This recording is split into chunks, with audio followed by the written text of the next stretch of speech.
Bonjour à tous, je m'appelle Laurent Lamy, je travaille à l'Institut national de recherche agronomique et de l'environnement, tout comme mon collègue Vincent Calcagno, qui n'a hélas pas pu être présent avec nous aujourd'hui. Alors oui, pardon.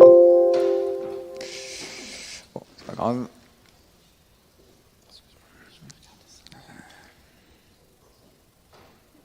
Ça tombe bien, j'avais oublié de mettre le chrono. Excuse-moi, si je clique là. Ah, ça marche avec... Voilà, là c'est bon. C'est reparti. Je t'en prie. La majeure partie de notre travail consiste à étudier différentes espèces d'insectes. Pour cela, nous les élevons en masse. Certains sont assez pratiques car ils sont tellement petits qu'on peut en élever plusieurs centaines dans un simple tube à hémolyse. Là où ça devient plus problématique, c'est lorsque l'on doit les manipuler pour réaliser des expériences. Par exemple, il y a peu, j'ai participé à une expérience dont le but était de mesurer le taux de fécondité de différentes espèces de micro-guêpes. Pour cela, il faut isoler des femelles fécondées, les placer dans des tubes individuels et compter le nombre d'œufs que chacune d'elles pond. En théorie, c'est simple, sauf que dans la pratique, c'est beaucoup plus compliqué.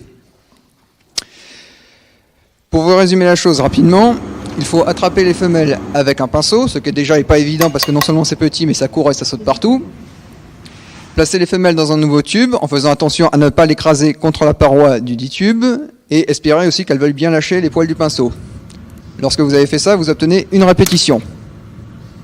Et il faut 10 à 20 répétitions par espèce.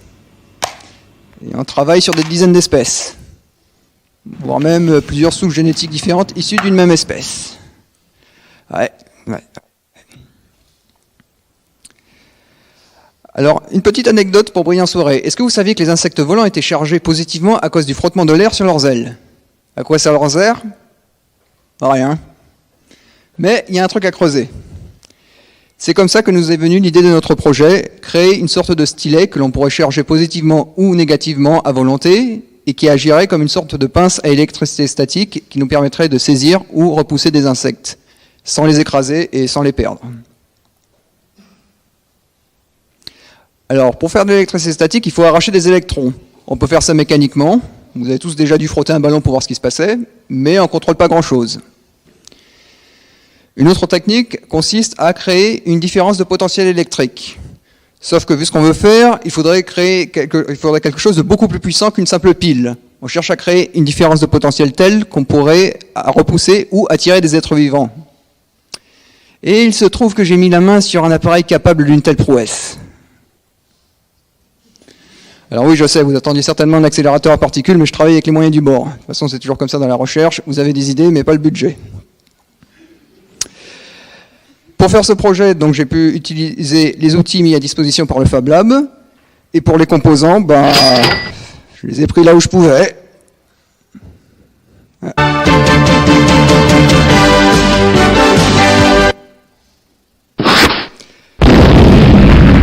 qu'est-ce que c'est que ce truc ? Le cœur de ce projet s'articule autour de ceci. C'est le circuit de la raquette électrique dont le transformateur peut créer des tensions de plusieurs milliers de volts et dont le condensateur va stocker cette charge. Ce qu'évidemment, vous vous doutez bien qu'on ne cherche pas à cramer nos insectes. C'est là qu'intervient un M5 stick C qui, couplé à un transistor, permet de contrôler la fréquence et la durée d'ouverture et de fermeture du circuit et donc le niveau de charge du condensateur. À tout ça, on ajoute un bouton on, off, on, qui selon si on le bascule d'un côté ou de l'autre, permet de charger positivement ou négativement une électrode. Alors avant d'arriver à tout cet assemblage, on a dû parcourir pas mal de chemins. Déjà, il fallait savoir avec quelle tension nous travaillons.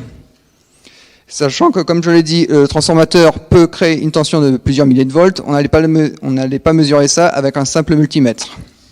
On a donc dû utiliser un autre moyen. Nous avons bricolé 2 électrodes avec des clous et une goutte d'étain. Nous leur avons appliqué différentes charges électriques et les avons approchées jusqu'à voir une étincelle. Ça, c'est ce qu'on appelle la tension de rupture de l'air, ou le moment où l'air devient un conducteur, si vous préférez. Et à partir de cette distance et un théorème qu'on appelle la loi de Paschen, il est possible de calculer le voltage. Et selon nos calculs, nous arrivons à une tension de 1000 à 4000 volts. Alors au final, est-ce que ça marche ? Oui, ça marche, effectivement. Nous avons réussi à attirer des petits insectes comme des aimants sur de l'aluminium de fer. Par contre, pour les repousser, c'est pas encore tout à fait ça. conclusion, ce qu'on peut dire, c'est qu'on a pu vérifier la théorie. Mais, comme je l'ai dit, ce n'est pas encore tout à fait au point. Il faudrait poursuivre les tests, par exemple avec différents isolants autour de l'électrode ou avec des insectes qui ont été élevés dans des tubes plus gros, dans lesquels ils auraient eu l'espace pour voler et donc mieux se charger. Ensuite, vu qu'on n'a jamais vraiment réussi à repousser les insectes correctement, on pourrait essayer de les faire tomber mécaniquement, par exemple avec des vibrations, comme c'est le cas pour une brosse à dents électrique. Enfin, une troisième chose qui ne serait pas du luxe, ce serait de rassembler tous les composants sur un seul et même circuit électrique, histoire qu'on n'ait pas besoin de se trimballer avec un paquebot à chaque fois qu'on veut faire des tests. Et enfin, ça ce sera vraiment à la toute fin, ce sera de créer notre propre schéma de construction avec des composants nommés, afin de pouvoir publier les schémas de construction, afin que d'autres unités puissent reproduire ce projet. Merci à vous.